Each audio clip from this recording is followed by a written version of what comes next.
के दिव्य मंगलाचरण के लिए। इसको बुलाओ।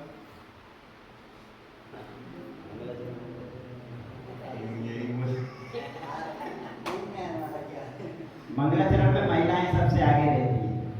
यहाँ पर तो मुश्किल से मिलती है। गुरुवर तुम्हारे प्यार ने जीना सिखा दिया, हमको तुम्हारे प्यार ने जीना सिखा दिया।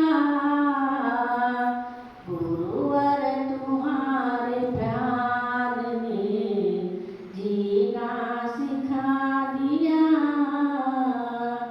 रहता है नाम तुम्हारा नजरों में हर घड़ी, रहता है नाम तुम्हारा नजरों में हर घड़ी। भक्ति का जाम आपने, भक्ति का जाम आपने। ग्रंथ श्रावकाच्या नामधेय वस्य मूल ग्रंथकर्ता श्री सर्वदेवा तत्र ग्रंथकर्ता श्री गणधरदेवा गणधरदेवा श्री शास्त्रानुसार मासादि आचार्य प्रवर श्री समंत भद्राचार्य विचित्र शास्त्रम श्रोतारय सावधानतया श्रवन्तु। मंगलम भगवान वीरो मंगलम गौतमो गणी मंगलम कुंद कुंदार्यो जैन धर्मोस्तु मंगलम। सर्वमंगल मांगल्यम सर्वकल्याणकारकम प्रदानं सर्वधर्माणां जैनं जयतु शासनं जैनं जयतु शासनं। नमः श्रीवर्धमानाय निर्धूत कलिलात्मने सालोकानां त्रिलोकानां यद्विद्या दर्पणायते। देवादिदेवतम तीर्थंकर श्री आदिनाथ भगवान की वर्तमान शासन नायक श्री महावीर भगवान की आचार्य श्री समंत भद्र महाराज की जय। संत शिरोमणि आचार्य श्री विद्यासागर जी महाराज की परम पूज्य आचार्य श्री आर्जव सागर जी महाराज की जय। परम तपस्वी संत पूज्य श्री विशोद सागर जी महाराज की। संत भद्र महाराज की आवाज को समझ रहे हैं, सुन रहे हैं और जीवन में उतारने की चेष्टा भी कर रहे हैं। तो आचार्य समंत भद्र महाराज इन्होंने सम्यक दर्शन अधिकार पहला अधिकार बताने की चेष्टा करी रत्नग्रंथ श्रावकाचार्य ग्रंथ में। सबसे पहला अध्याय यहाँ पर सम्यक दर्शन के बारे में चल रहा है। तो इनमें अपन ने 8 अंगों के बारे में समझ लिया कि 8 अंग कितने आवश्यक होते हैं जीवन में। जिस प्रकार से अपने शरीर में 8 अंग होते हैं, इनमें से एक अंग कम हो गया है तो आपका जीवन का निर्वाह करना बहुत दुष्कर हो जाता है। इसी तरीके से यहाँ पर सम्यक दर्शन की प्राप्ति करने के लिए, सम्यक दर्शन को मजबूत बनाने के लिए भी आपको 8 अंगों की आवश्यकता पड़ती है। और आचार्य महाराज ने बताया कि 8 अंग क्या क्या होते हैं, ये हमने बताया। और उसके अंगों में प्रसिद्ध होने वाली व्यक्तियों की कथा भी आपने सुनी कि इन लोगों में कौन कौन प्रसिद्ध हुआ और इन प्रसिद्धि के माध्यम से उन्होंने कैसे जीवन में सम्यक दर्शन को लाने का प्रयास किया। तो ये अपन ने समझा। अब आचार्य महाराज कह रहे हैं कि सम्यक दर्शन तो है, सम्यक दर्शन के 8 अंग हैं, लेकिन ये 8 अंगों में से एक भी अंग अगर कम हो जाता है तो क्या उसके लिए फल मिलता है, वो अगली गाथा में बता रहे हैं। नांगहीन मलम छेतुम दर्शनम जन्म संततिम नहि मंत्रोक्षरन्योन्यो निहन्ति विषवेदनां। नांगहीन मलं चेतुम दर्शनम जन्म संततिम नहि मंत्रोक्षरन्योन्यो निहन्ति विषवेदनां। बताते हैं कि नांगहीन मलम चेतुम कहते अंगों से हीन, दर्शन माने सम्यक दर्शन, जन्म संततिम जन्म की संतति का नाश नहीं कर सकता। हाँ? अगर सम्यक दर्शन में एक भी अंग कम हो जाए तो आपके जीवन में यहाँ पर संसार का जो जन्म मरण है उससे आपका क्या नहीं हो सकता है, उससे आप नष्ट नहीं कर सकते। क्योंकि ये जो सम्यक दर्शन है वही संसार के संतति का नाश करने वाला है। और इसमें अगर एक भी यहाँ पर अंग कम पड़ गया तो जन्म संतति का नाश नहीं कर सकता है। उदाहरण देकर के बता रहे हैं, जैसे कोई मांत्रिक है, हाँ? अगर मांत्रिक है और उसके सामने कोई ऐसा व्यक्ति आ गया जिसको सर्प ने काट लिया, तो सर्प ने काटने के बाद वो मांत्रिक जो होता है मंत्र फेंकता है, हाँ? तो मंत्र फेंकता है, लेकिन मंत्र फेंकते समय अगर उस मंत्र में से एक अक्षर भी कम हो गया तो क्या वो मंत्र जहर निकालने के लिए सक्षम हो सकता है? हाँ? जहर निकालने के लिए सक्षम नहीं हो सकता। उसी तरीके से अपन ने सारा मंत्र तो बोल लिया, सारे सम्यक दर्शन के सारे टर्म्स एंड कंडीशंस तो प्राप्त कर लिया, लेकिन 8 अंगों में से एक अंग भी कम हो गया तो तुम्हारा सम्यक दर्शन जो है वो प्रभावशाली नहीं रहेगा, वो प्रभावनात्मक नहीं रहेगा और वो आपकी जीवन की पीड़ा को मिटाने में समर्थ नहीं हो पाएगा। इसलिए 8 अंगों का पालन करना अनिवार्य है। जो व्यक्ति श्रद्धा को धारण करता है, जिस व्यक्ति के अंतरंग में श्रद्धा आती है तो उसकी जीवन में 8 अंग होना अनिवार्य है।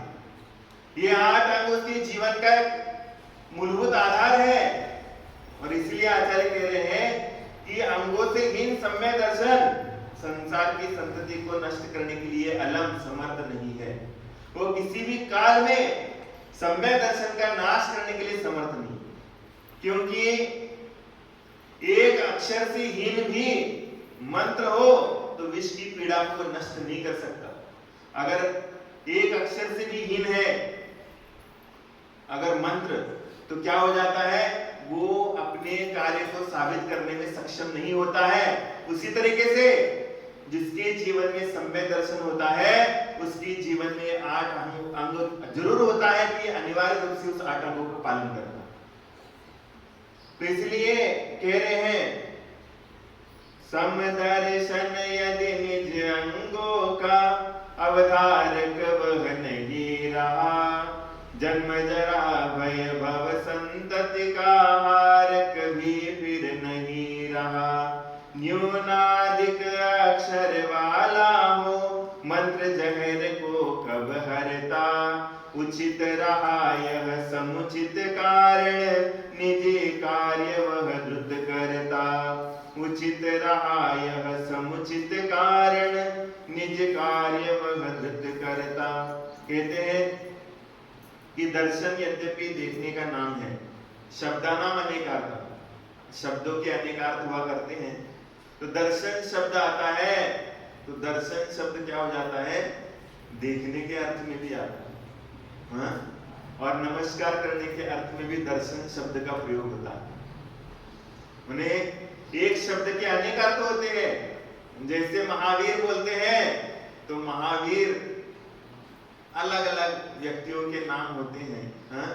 और उसी तरीके से महावीर का अर्थ जो होता है माने महान बल वाला भी हो जाता है, हाँ?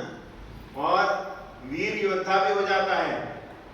महावीर जिसका नाम होता है जिन्होंने पूरे कर्मों का नाश कर लिया, हाँ? उनका भी नाम महावीर आता है। और जो सबसे शक्तिशाली होता है उसको भी क्या कहते हैं, महावीर। माने जहां पर इसका उपयोगिता बनती है वहीं पर इसका शब्द प्रयोग किया जाता है, हाँ? वहां पर इसका क्या किया जाता है, इसका नाम उल्लेख किया जाता है। इसलिए दर्शन शब्द आता है, सम्यक दर्शन, सम्यक दर्शन शब्द आता है। दर्शन का अर्थ क्या होता है, देखना। क्या कर लिए, हमने भगवान के दर्शन कर लिए।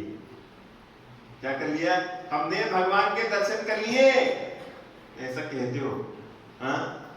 लेकिन मुनि महाराज ने भगवान के दर्शन कर लिए और श्रावक ने भगवान के दर्शन कर लिए, इसमें क्या भेद है, क्या भेद है, हाँ? बहुत बड़ा एक ही शब्द है, देखो दर्शन शब्द है। हम भी नित्य प्रतिदिन भगवान के दर्शन कर रहे हैं और आप भी जिनेंद्र प्रभु के दर्शन कर रहे हो, लेकिन दर्शन में क्या भेद है? हाँ? श्रावक तो बस प्रभु को देखने का प्रसाद करता है और मुनिराज प्रभु को दिल में आश्रम में उतारने की चेष्टा करते हैं। ये भेद है। श्रावक प्रभु को देखता है, लेकिन मुनिराज उस प्रभु को अपने जीवन में उतारते हैं। यही तो भेद है। दर्शन, दोनों दर्शन कर रहे हैं। इसलिए सम्यक दर्शन उसको कहा जाता है कि शब्द का अर्थ शब्द से नहीं लिया जाता। दर्शन अर्थ क्या है? देखने अर्थ में आता है, लेकिन यहाँ पर सम्यक दर्शन जो है वो श्रद्धा के अर्थ में जरूरी है लेना। यहाँ पर श्रद्धा के अर्थ में उसको लेना चाहिए। तो इसलिए कह रहे हैं दर्शन यद्यपि देखने का नाम है, किंतु यहाँ अतीन्द्रिय पदार्थों का प्रसंग है। यहाँ पर किसको प्राप्त कर रहे हो? हाँ? अपन क्या करते हैं? कोई भी सांसारिक कामों में क्या करते हैं? देखने जाते हैं। हाँ? देखने जाते हैं। जैसे आप क्या करते हो? टूर पे जाते हो, कहीं घूमने के लिए जाते हो। क्या करने जाते हो? वहां पर घूमने के लिए जाते हो। क्या करते हो वहां पर जाके? हाँ? देखना है। मेरे को क्या करना है? अरे मेरे को इटली देखना है, मेरे को थाईलैंड देखना है। ये इच्छा रहती है। क्या देखना है मेरे को? थाईलैंड देखना है, इटली देखना है, और क्या मलेशिया देखना है, और चाइना भी देखना है। ये सब कुछ इच्छाएं होती है। लेकिन चाइना को देख करके, या फिर तुम्हारी इच्छा होती है कि भारत को भी देखने की इच्छा होती है, क्या तुम भारत को देख करके इस भारत को अपने जीवन में उतारते हो? जीवन में उतारते नहीं।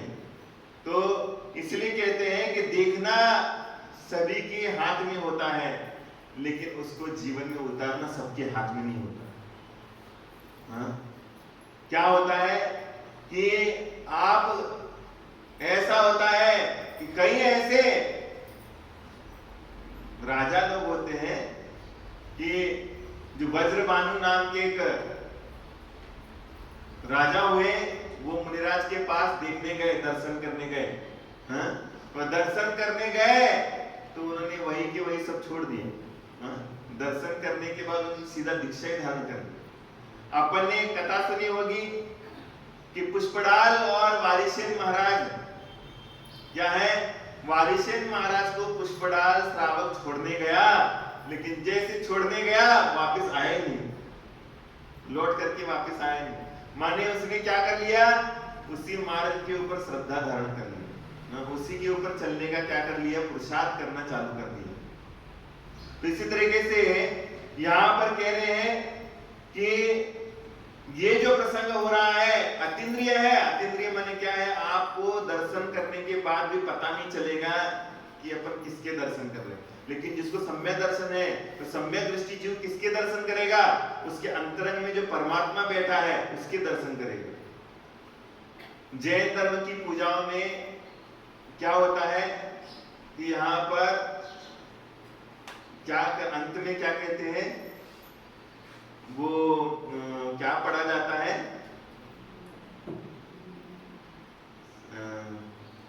पूजा के बाद क्या पढ़ते हैं?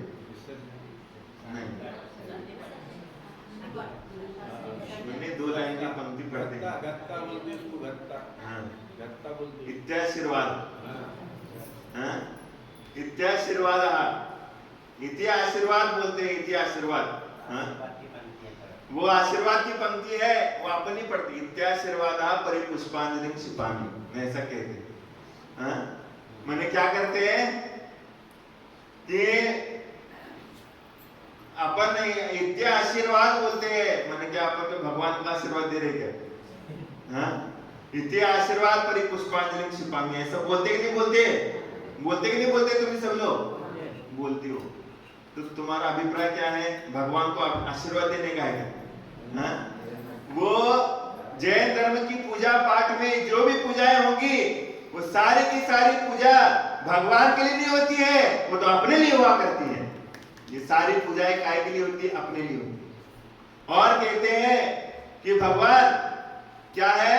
आपकी पूजा जो करी है, मैंने आपकी पूजा पूजा करी है, लेकिन आपके रूप में मैंने अंतरंग में बैठे अपने परमात्मा की पूजा करी है। इसलिए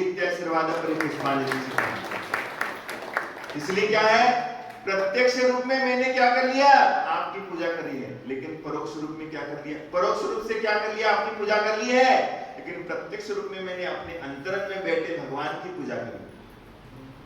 ये भावनाएं वहां पर आती है, तब ये जैन धर्म की पूजा कहलाती है। माने यहाँ पर जो भी पूजा का प्रसंग आता है, तो पूजा के प्रसंग में क्या होता है, पूजा के प्रसंग में अपन अपने आत्मा की पूजा करते हैं, अपने आत्मा की आराधना करने की चेष्टा करते हैं। इसका नाम पूजा है। ये इसलिए जिन शासन में देव पूजा का स्थान प्रथम दिया, इसलिए देव पूजा का प्रथम स्थान दिया। कल से आप सभी को विदित होना चाहिए कि कल से यहाँ पर पूजन प्रशिक्षण शिविर लगने वाला है। और पूजन प्रशिक्षण शिविर के लिए देखो, यहाँ के अकोला नहीं, अमरावती नहीं, तो क्या है, मध्य प्रदेश की राजधानी भोपाल से ब्रह्मचारी जी आए तुम्हें पढ़ाने।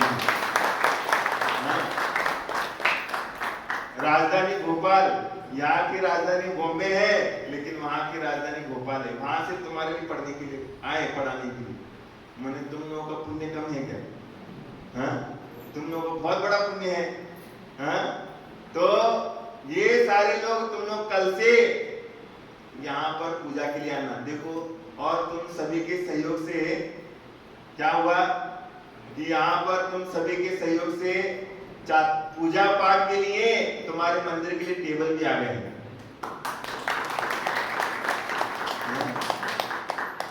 मैंने तुम आराम से बैठ के पूजा कर सकते हो, विधान कर सकते हो। और ये पूजा इनके टेबल है ना, इसको तिलक लगा करके रखने के लिए नहीं लाया है। इसको डेली इस्तेमाल करना है, तुम सभी लोगों के लिए पूजा करना है। और उसके साथ साथ पूजा प्रशिक्षण शिविर में और क्या होगा वो अपन को कल मालूम पड़ेगा। उसके पूर्व में आज आपको कुछ तो बटने वाला है। आज तो कुछ तो बटेगा जरूर। तो सभी को ये मिलेगा। तो इस तरीके से आप सभी लोग इस पूजा प्रशिक्षण शिविर में आकर के जिनेंद्र भगवान की पूजा करना सीखिए। और सीख करके अपने जीवन में वो चीज उतारने की भी चेष्टा करना चाहिए। वो चीज आपके जीवन में भी उतारना चाहिए और जीवन में उतार करके अपना कल्याण करना चाहिए। और क्योंकि आपने दूसरे का कल्याण बहुत जन्म में कर लिया, दूसरे का तो बहुत उद्धार कर लिया, लेकिन अपना उद्धार करती नहीं हो। बताते हैं कि महिलाओं की कभी उम्र पूछना नहीं चाहिए और पुरुषों को कभी उनकी कमाई नहीं पूछनी चाहिए। पुरुषों को कभी उनकी कमाई पूछना नहीं चाहिए और महिलाओं को भी उनकी उम्र पूछनी नहीं चाहिए। क्योंकि पुरुष कभी अपने लिए नहीं कमाता और महिला कभी अपने लिए नहीं जीती है, इसलिए उनकी कमाई और उम्र नहीं पूछी जाती। ऐसा व्यवहार में कहा जाता है भैया, लेकिन ये तो व्यवहार है। लेकिन ये व्यवहार को जब पालन करते हो ना, तो वही घोड़ा और वही मैदान। जैसे कोल्हू का बैल रहता है ना, दिन भर घूमता रहता है, दिन भर घूमता रहता है। काय के लिए घूम रहा है? कुछ मिल रहा है उसको? कुछ मिल रहा है क्या? नहीं, बस दिन भर घूमता रहता है, घूमता रहता बस। और घूमने के बाद जब उसकी पट्टी खोलते हैं, बहुत बहुत दूर तक चल के आया और देखता है कि जहां के तहां। जब आंखों की पट्टी खोल लेते हैं तो जहां के तहां पाया जाता है। इसी तरीके से आप संसार में जरूर कहने में आता है तुमने आज तक बस दूसरे के लिए जीवन जिया है, लेकिन धर्म कहता है अब आज तक तुमने अपने लिए नहीं जिया है, दूसरे के लिए जिया है। अब ये समय आया है कि तुम्हारे दूसरे लिए नहीं जीना है, तुम्हारे लिए जीने का पुरुषार्थ तुम्हें अभी चालू करना चाहिए। इसलिए चातुर्मास की यहाँ पर उपलब्धियों में पहला शिविर लगने जा रहा है, पूजन प्रशिक्षण शिविर। ये 8 दिन का रहेगा। तो कल से ये चालू हो जाएगा।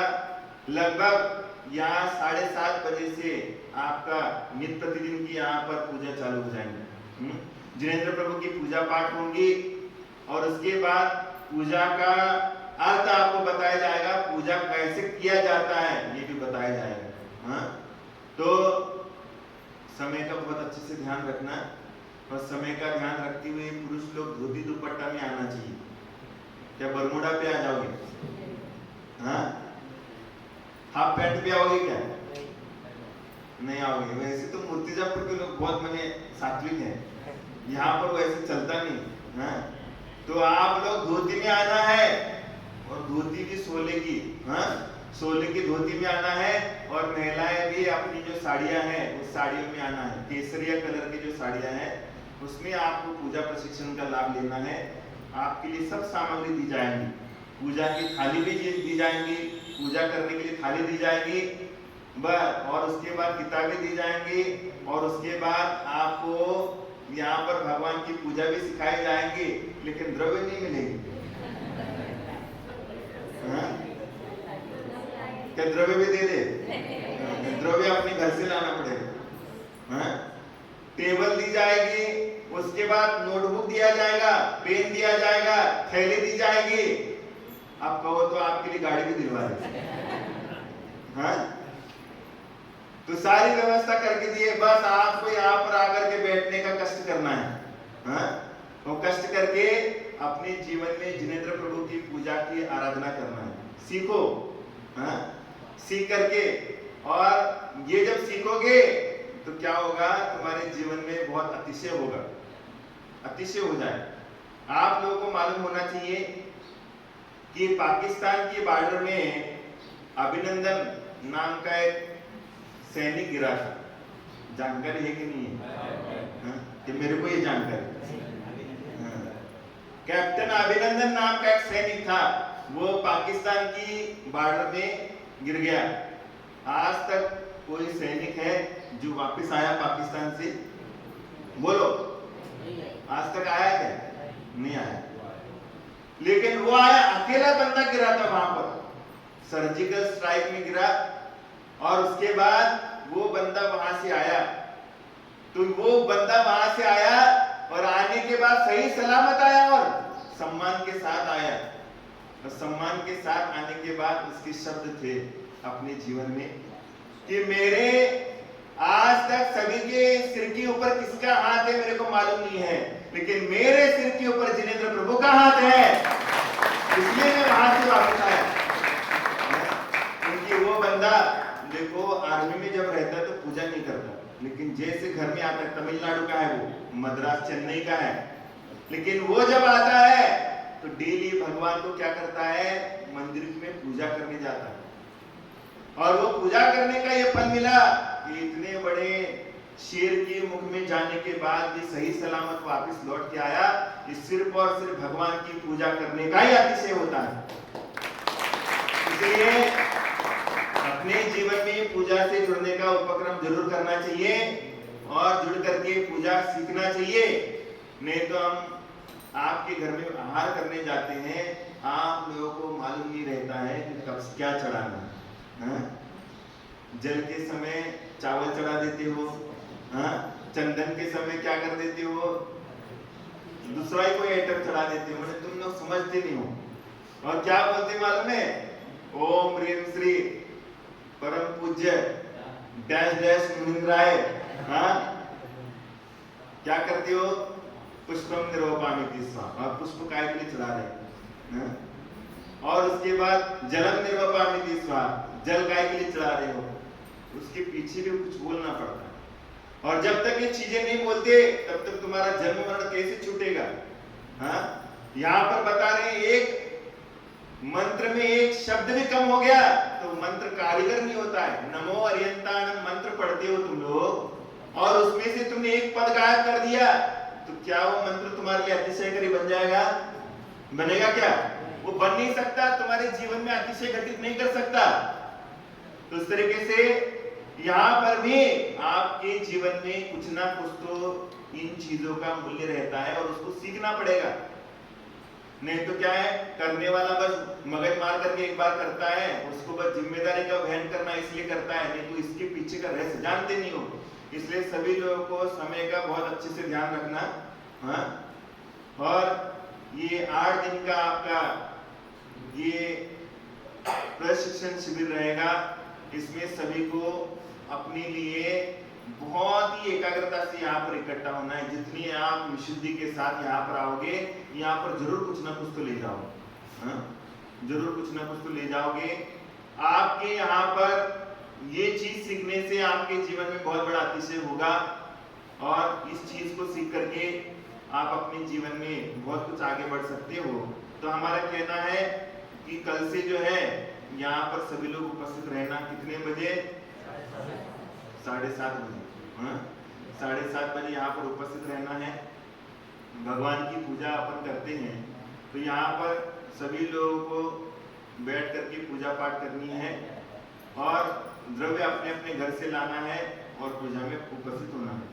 तो ये कह रहे हैं कि इसलिए विश्वास, भरोसा, मत या मजहब अर्थ लेना चाहिए। मैंने यहाँ पर क्या लेना चाहिए? सम्यक दर्शन का अर्थ क्या लेना चाहिए? तो यह दर्शन मैंने देखना नहीं है, यहाँ पर विश्वास क्या लेना चाहिए? अर्थ विश्वास लेना चाहिए, या फिर भरोसा। मजहब क्या? आप मजहब मैंने क्या, तुम्हें क्या प्राप्त करना है? वो गंतव्य प्राप्त करना है जो भगवान ने प्राप्त किया। और जैसा कि हम पहले भी लिखाया है, एवं उसको अपनाने का उद्देश्य हर एक अस्तित्ववादी यही मानते हैं, इस संसार में हमें जो जन्म मरण का दुख उठाना पड़ रहा है वो नष्ट हो जाए। सभी लोग कहते कि भगवान मेरा कष्ट हट जाए, दुख को, कम को, भोगिला हो, सुगई गमनम, समाई ननम जिनमें संपत्ति हो मज्जम। ये भावना है। आपको कुछ नहीं आता तो ये भावना जरूर बोलो भगवान के सामने, क्योंकि अपन कहते दुख को, मेरे दुखों का नाश हो जाए, कर्मों का नाश हो जाए। मेरे दुखों का नाश हो जाए मैंने क्या है? भगवान आप किसके पास मिलेगी दवाई? जिसने दुख का नाश किया उसके पास ये दवाई मिलेगी, तो दूसरे के पास मिलेगी दवाई, हाँ? इसलिए जिनेंद्र प्रभु ने दुख का नाश किया है, इसलिए उनके सामने ये प्रार्थना करोगे तुम्हारे दुखों का नाश जरूर हो जाए। कम्मत हो, कर्मों का नाश हो जाए। कर्मों का नाश किसने किया है? हाँ? भगवान ने किया है, इसलिए उनके सामने जाकर के भावना करना चाहिए। और बोधिला हो, सुगई गमनम, क्या बोधि लाभ, बोधि का लाभ हो जाए। बोधि माने क्या है? केवल ज्ञान। केवल ज्ञान की प्राप्ति किसको होगी? जिसने केवल ज्ञान को प्राप्त कर लिया उसी को हो जाएगी, हाँ? और सुगति गमन, सुगई गमन, जिनेंद्र प्रभु कहाँ जाएंगे? हाँ? मोक्ष जाएंगे। उस गति को मेरे को प्राप्त करना है। ये भावनाएं आपको वहीं पर जाकर के भाना पड़ेगा, तब जाकर के आपके लिए उसकी उपलब्धि मिल जाए। और अगर उससे हट करके अपन ने कहीं मांग लिया, वो नहीं मिलेगा तुम्हारे लिए, हाँ? तुम जाकर के नई नवेली दुल्हन के सामने जाकर के पैर पड़ोगे और कहो मेरे लिए क्या है? संसार के सुख का आशीर्वाद दे दो, तो वो नहीं देंगे, क्योंकि उसके पास वो चीज नहीं। उस तरीके से आप ये चीजों को समझ करके इसका अर्थ लेना चाहिए कि ये श्रद्धा इसलिए अपनाना है कि जिनेंद्र भगवान ने जैसा नाश किया वैसा मेरा भी नाश हो जाए। एवं उसको अपनाने का उद्देश्य हर एक अस्तित्ववादी यही मानते हैं, इस संसार में हमें जो जन्म मरण का दुख उठाना पड़ रहा है वो नष्ट हो जाए एवं वास्तविक सुख या शांति प्राप्त हो। परंतु याद रखिए कि हमें हमारा मत या दर्शन तभी अपने ध्येय तक पहुंचाने में सफल होगा जबकि हम उसके उपयुक्त 8 अंगों को पूर्णतया सुरक्षित रखेंगे। ये सारी चीजें तो मिल जाएंगी तुम्हारे लिए, लेकिन ये सारी चीजें कब मिलेंगी? जब तुम्हारे अंदर ये 8 अंग होंगे। ये 8 अंग तुम्हारे जीवन में अनिवार्य रूप से होना चाहिए, हाँ? निशंकित, निकांक्षित, निर्विचिकित्सा, अमूढ़ दृष्टि, उपगवन, सिद्धिकरण, वात्सल्य और प्रभावना। ये 8 अंग आपके जीवन में होना चाहिए और एक के ऊपर एक टिकी हुई है, एक नींव के ऊपर एक नींव खड़ी हुई है। तो इसलिए इसी तरीके से आपको भी इन 8 अंगों का पालन करना चाहिए। इन 8 अंगों को जो सुरक्षित रखता है वो सम्यक दृष्टि कहलाता है। एक विषहरण मंत्र के जितने भी अक्षर या मात्राएं हैं उनमें से अगर एक भी कम हो गया तो क्या वह मंत्र हमारे जहर को दूर कर सकेगा? नहीं, कभी नहीं करेगा। उसी प्रकार किसी भी अंग के बारे में हमने लापरवाही की और उसे भुला दिया तो समझ लो कि उस अंग के बिना वह विकलांग हो गया। फिर वह अपने काम किस प्रकार करेगा? अथवा हाथ, पांव, सिर वगैरह मनुष्य के 8 अंग माने गए हैं। उसी प्रकार दर्शन के भी ये अंग हैं। मनुष्य का जो भी अंग सड़ जाएगा या टूट जाएगा तो वो उसके बिना विकलांग हो जाएगा और अपना पूरा काम नहीं कर पाएगा। उसी प्रकार दर्शन भी अपने इन अंगों में से एक से भी हीन होता है, तो विकलांग होने के कारण अपना काम ठीक तरीके से नहीं कर सकेगा। इसलिए हमारे बुजुर्गों ने इनको अंग कहा है, जिनके की होने से वह हमारा मन हमें पूरा काम दे सकता है, फिर भी हम उसके विषय में किस प्रकार भूल खा जाते हैं, उसी को अपन को बताने की चेष्टा आगे होगी। समय आप लोगों का हो रहा है। जब लोग महावीर भगवान की परम पूज्य 108 श्री